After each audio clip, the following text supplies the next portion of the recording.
Ngayon, i-test natin ang Neo 2 sa obstacle test ng easy, medium at hard. Ito, easy lang. Poste lang, tingnan natin. Oy! So, nag-break siya, nag-find siya ng bagong path. Ito, easy 2, easy part 2. Subukan natin dito, walang puno. Akala ko susunod siya sa akin dito. Pero, nag-find siya ng bagong path. Ito, medium. Tingnan natin.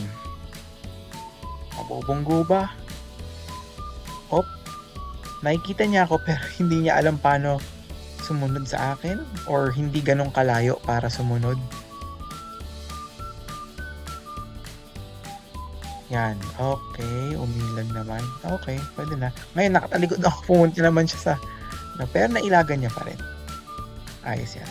Ito hard, yung lumang playground. Tingnan natin.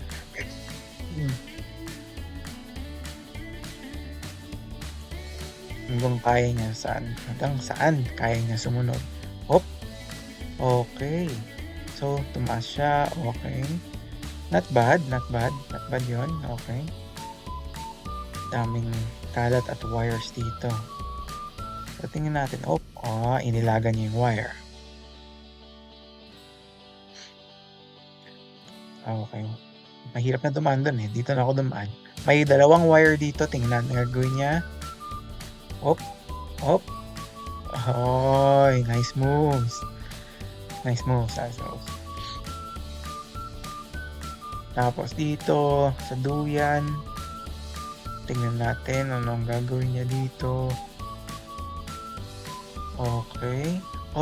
Nag-isip. Sa taas na lang daw. Pero in fairness, hindi na bunggo. Pwede na. So, okay. Wala na ako ibang daan eh. Ito na last testing natin kung anong gagawin niya dito. Maliit yung dinaanan niya dyan ha. Lupit nun ha. Kaya tininggan ko ulit. Ito, mesh. Nakikita niya ako sa mesh pero tumaas siya sa bakod.